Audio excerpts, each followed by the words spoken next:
So here we are moving even deeper into chapter 6. We've covered a lot of ground and we've really covered the bulk of the meat of our course here in this 6th chapter. We did a lot of preliminary work there in chapters 1 through 5, and now we're hitting the ground running here, doing lots and lots of good calculational type chemistry here, and now we're ready to extend that even further in this chapter. So our topic here is mole relationships in chemical equations. So far we've defined the mole and we've talked about molar masses. Now we're ready to look at mole relationships among reactants and products in chemical equations. One of our guiding principles here in chemistry is the law of conservation of mass, and the law of conservation of mass states that in ordinary chemical reactions, mass can neither be created nor destroyed. Again, in nuclear reactions, that's not the case, but in normal chemical reactions involving electron transfer, that's pretty much upheld. And then finally, the total mass of products is equal to the total mass of reactants. So these atoms and molecules and formula units, they're infinitely recyclable. We don't end up losing essentially any of the mass when we go from reactant to product. So everybody should be equal in terms of mass from reactant side to product side in a chemical equation. It may seem fairly trivial here today, but if you do measure the mass of silver and the mass of sulfur and chemically react those quantities in the right mole ratios to get silver sulfide, you should find that the mass of the reactants and the mass of the products should give it the total on the left-hand side should equal the total on the right-hand side. As I said, this seems pretty trivial today, but a couple hundred years ago, this was a big deal, and Antoine Lavoisier, our hero, the father of modern chemistry, made these careful mass determinations and presented this data to really bring chemistry out of alchemy and into its current position as its own respected physical science because of his insistence on careful measurement. So hopefully I don't have to convince you with as much work as he had to convince his colleagues that this is powerful stuff and this idea of law of conservation of mass is really important. So a balanced chemical equation actually gives us an awful lot of information, and hopefully that you've been paying attention and that hasn't been lost on you, but let's just be explicit about things. The equation itself talks about the moles or the atoms, depending on how big or small you like to think, but in this point in the course we should really be thinking about moles. We should be thinking about many, many atoms and ions and molecules, formula units to get anything meaningful at the scale of our lab scale, for instance. So 2 moles of silver atoms, which are solid in this case, plus 1 mole of sulfur atoms, also solid at room temperature and pressure, give rise to 1 mole of silver sulfide product. And what that tells us is that, again, either 2 silver atoms plus 1 sulfur atom yield 1 silver sulfide formula unit, or 200 silver atoms plus 100 sulfur atoms yield 100 of those formula units, or bringing it up to measurements we can actually deal in, 2 times Avogadro's number of silver atoms plus 1 times Avogadro's number of sulfur atoms gives us Avogadro's number of silver sulfide formula units. Finally, moles, 2 moles of silver plus 1 mole of sulfur gives 1 mole of silver sulfide. And finally, the mass, 2 times the molar mass of silver plus 1 times the molar mass of sulfur gives us the molar mass of silver sulfide, and therefore 247.9 grams, which is the total mass of our reactants in grams, should equal the 247.9 grams of product, which is the molar mass of 1 mole of that silver sulfide product. So being able to interpret these equations and glean all this information may be a little unwieldy here at first, but pretty soon it should become second nature. If you're doing your practice problems and keeping up with your chemistry, you're going to start to find yourself thinking like a chemist, and maybe be a little concerned, but I'll be very happy when you find yourself in that situation. All right, so one of the things that probably the easiest and most straightforward applications of interpreting a chemical equation is to convert moles and moles. So if we consider the equation 2 moles of iron plus 3 moles of sulfur yield 1 mole of iron 3 sulfide, well, again, we can read in moles of iron and moles of sulfur. We could relate them. We know that for every 2 moles of iron that reacts, we need 3 moles of sulfur, and for every 1 mole of iron sulfide that we make, we need 2 moles of iron and 3 moles of sulfur. So just interpreting that equation in terms of moles, you've heard me do it. It's second nature as a chemist. I couldn't help myself from saying moles earlier in our chapter video lectures, because it's just it's where we need you to be, and it's where I've been for many years now. It's just how you interpret an equation is in terms of moles. Here we see some pictures to help us consider that process. So we have 2 moles of iron and 3 moles of sulfur to yield our 1 mole of iron sulfide, iron 3 sulfide in this example. So visually, it's tough to say that it looks right because all these things have different densities, and it's very tough by looks, but certainly by mole amounts, we have an idea of how much we should make. So when those iron and sulfur elements combine on the reactant side, they make that same mass of product on the product side if they're present in exactly the right mole amounts. So all of this is building to these mole-mole factors from chemical equations. So a mole-to-mole factor is a ratio of the moles from the coefficients for any 2 substances in an equation. It can be 2 reactants, 2 products, a reactant and a product, whatever you might find yourself needing to relate in a chemical equation for a given problem. So iron and sulfur are related in a 2 mole of iron per 3 mole of sulfur, and likewise in the inverse, 3 moles of sulfur per 2 moles of iron relationship.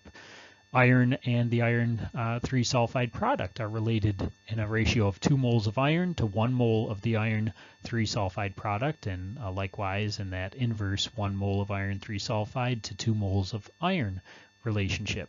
Finally, the sulfur and the iron 3 sulfide are related, of course, 3 moles of sulfur per 1 mole of iron 3 sulfide, and likewise 1 mole of iron 3 sulfide per 3 moles of sulfur. So hopefully you're getting comfortable with all of this, because I think those of you who are probably see where we're going, and it's going to be a very common theme for the problems that you'll see for the rest of the course. But before we complicate things that much, let's go ahead and pause for a learning check here. So consider the following equation. 3 moles of hydrogen gas plus 1 mole of nitrogen gas react to form 2 moles of ammonia gas.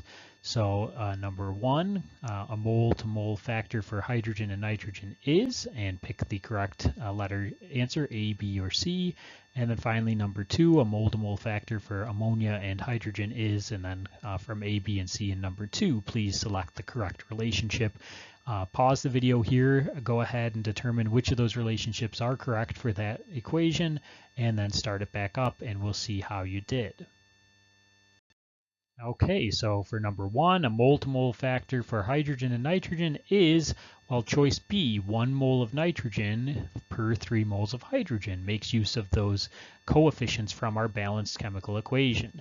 For number 2, a mole-to-mole factor for ammonia and hydrogen is, again, choice B, 2 moles of ammonia per 3 moles of hydrogen is the only correct relationship. So hopefully you were able to identify those pretty easily. If not, please do try some additional mole-mole factor questions in the end of the text, and certainly reach out to me if it's still not making sense. Well, we have a new quantity, a new conversion factor here, so now we have a new way to think about setting up a problem here to calculate quantities in a chemical reaction. So first step, state the given and needed quantities when we analyze that problem, as we always do. The next step involves writing a plan to convert the given to the needed quantity, moles or grams to moles, or whatever the case may be, in as many steps as we may need. Number 3, use coefficients to write mole-to-mole factors, write molar mass factors if needed, depending on the question. And then finally, in step 4, we'll set up the problem to give the needed quantity of moles or grams and cancel along the way so that we end up with just that final value of moles or grams as asked by the question. So let's apply this process here to calculate quantities in the following question. How many moles of CO2 can be produced when 2.25 moles of C3H8 propane react according to the following balanced reaction? C3H8 plus 5O2 in the presence of heat yields 3 moles of CO2 gas plus 4 moles of H2O gas plus lots of energy as heat and light. So in step number 1, state the given and needed quantities and analyze the problem. So here we're given the 2.25 moles of propane. We need to know the moles of CO2, and we're also given the equation, which gives us those mole ratios. Moving on to step 2 here, write a plan to convert the given to the needed quantities. And in this case, we're starting in moles of propane, C3H8, and we're using a mole-mole factor to convert to moles of CO2. Here now in step 3, we'll use coefficients to write those mole-mole factors. So 1 mole of propane, C3H8, is equal to 3 moles of CO2, or another way to think about it, 1 mole of C3H8 when reacted completely will produce 3 moles of CO2. So our mole-mole factor would be either 1 mole of C3H8 per 3 moles of CO2, or the inverse with the 3 moles of CO2 up top and the 1 mole of C3H8 down below. Now in step 4, we're going to set this problem up to give the needed quantity. In this case, we're looking for moles, and we're going to start in moles of propane using that 2.25 moles of propane. We'll multiply through by the 3 moles of CO2 per 1 mole of propane. That way we'll cancel moles of propane and we'll be left with our final result of 6.75 moles of CO2. Hopefully it wasn't too tough for you to see that. These relationships, again, start to become second nature the more you practice these ideas, which, again, we should probably practice right now. So here we are to follow up with a learning check. How many moles of iron are needed for the reaction of 12.0 moles of oxygen? So we have our balanced chemical equation, 4 moles of iron solid plus 3 moles of oxygen gas yield 2 moles of iron 3 oxide solid. So you'll go ahead and pause the video here while you do the work and figure out if choice A, B, or C is correct. Once you've made your determination, please start the video back up and we'll see how you did. Okay, so step 1, state the given and needed quantities. As we analyze this problem, we see that we're given 12.0 moles of O2. We need to know the moles of iron involved, and the equation gives us those mole ratios. In step 2 now, we can write a plan to convert the given to the needed quantity, moles or grams as the case may be. Here we're still in moles for both, so 12.0 moles of O2. We'll use the correct mole-mole factor to find finally the moles of Fe. And in step 3 here, we'll use coefficients to write mole-mole factors, and then finally write the molar mass factor if needed. Here we're not dealing with molar mass, so that won't be necessary. But we do find that 4 moles of iron reacts with 3 moles of oxygen, so they're in that equality. And we can either have the 4 moles of iron and the 3 moles of oxygen with the iron as the numerator and the oxygen as the denominator, or we can have the inverse as the case may be. Finally, here for this question, we need to have the 4 moles of iron in the numerator because it's the 3 moles of oxygen that need to be canceled out to get us into a final value that's 16.0 moles of iron, choice C. If this one didn't work out for you, please do try additional practice problems here, and certainly reach out to me, send me an email, let me know if you're struggling here. There's lots and lots of practice you can do, but if you're not sure what mistakes you're making, you can spend an awful lot of time and still find yourself quite lost. So please do reach out for help if you need it. Hopefully things are going well, and you'll join me again for the next part of Chapter 6.